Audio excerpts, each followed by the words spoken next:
this is Lulu, compulsive overeater, and today we're talking about the fourth step. This recording is about the causes, the cause list. So the causes are, we left off with, in dealing with resentments, we set them on paper.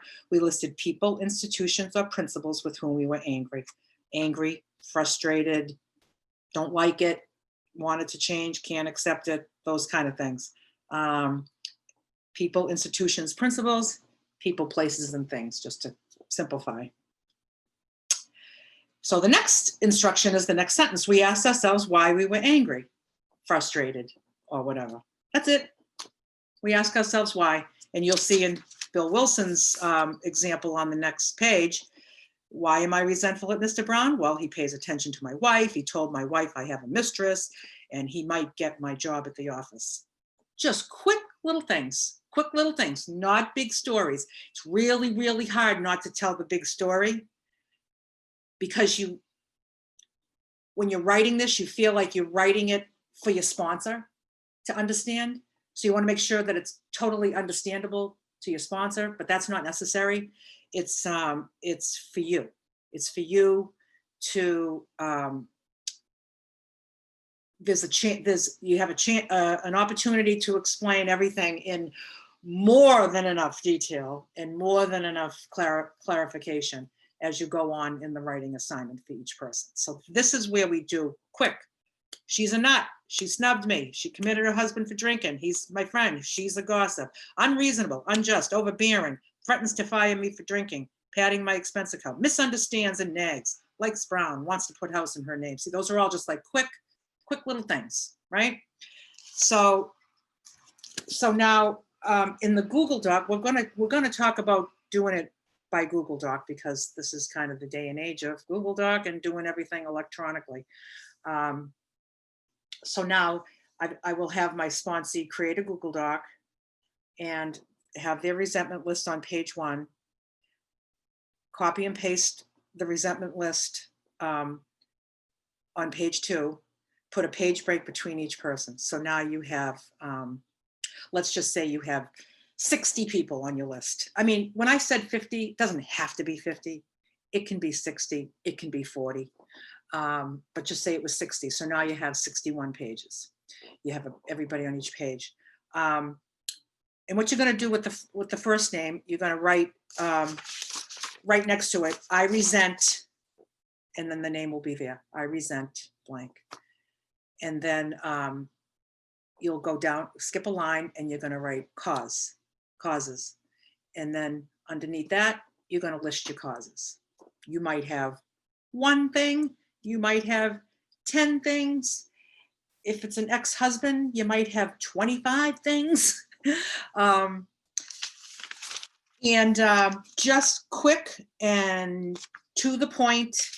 And it's actually a really fun part of the writing because you get to just whine, complain, state what you believe to be true about somebody else that's like anybody would be angry at this. So it's a real easy part because we all know exactly why we're re-feeling things about certain people, places, and things. I'm gonna go without any story, without any explanation. I'm just gonna shout out some things that was on my causes. He's nuts. He hated me. He scared me. Annoying, complains, is needy, mean-spirited, spoils her kids. He's a show-off, a know-it-all.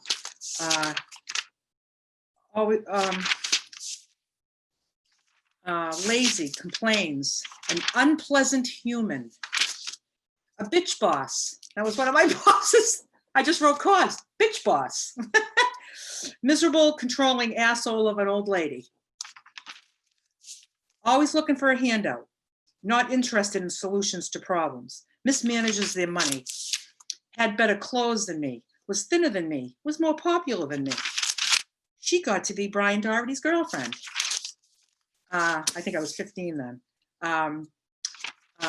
She thinks she's better than everybody else. She was always annoying to be with as kids. She was the thin cousin. She always liked to scare me when we were kids, and she doesn't take her diabetes medicine seriously. Told me to stop knitting at the table. Never thanked me for a Christmas gift. Hated me for getting the promotion. Offended that I talked to his ex-wife. She was a shitty big book step study sponsor. This was a sponsor I had like when I was in my 40s. You know who was I was a shitty sponsee, to be honest with you, because I hardly remember even work. I don't even think I worked the steps, so I don't know what that was about. I don't like talking to her. She's weird. Complains she's fat and gross. She agrees with you just to be agreeable. You can't have a meaningful conversation with her. She's a show off. She has a great body.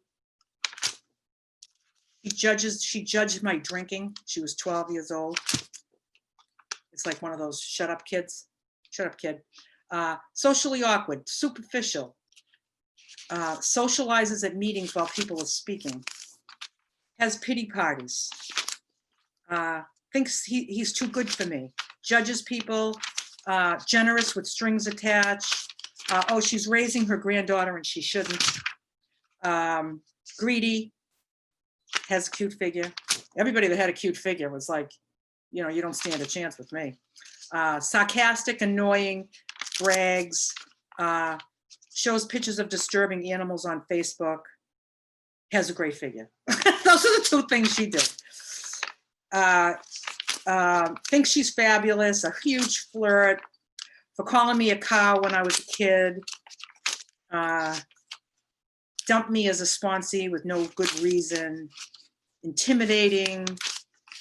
Told me I was a messy cook when I was a kid. This one's piss poor, overweight, and needy. Oh my God. For canceling our trip to Grand Canyon when your grandson was born. Oh my God. Discontinuing our relationship, for never telling me exactly why you ended our relationship, for flirting with my friend at a party. Oh my God, it goes on and on. You nag, you're messy, you're unreliable, you don't have any direction, you're selfish, you're passive aggressive, you're difficult, you're forgetful, you're late, you're unreliable, you have no backbone, you're a hypochondriac, you're a bitchy wife. Oh, I mean, I'll stop there. I could go on and on. This was my writing. This was the beginning of my step 4. This is the shit that was in my head. What pipeline did I have to God? It was clogged, because everything I wrote that I just rattled off were things that were true for me. They were things that I refilled. That's how it's a no wonder why I ate. It's a no wonder why I drank. I constantly needed relief from all these awful people. You're a pathetic drug addict. You're obsessive. You brag. You never liked me. You tell me what I should do. Money's too important to you. You're critical. You compare me to people. I mean, I could go on and on.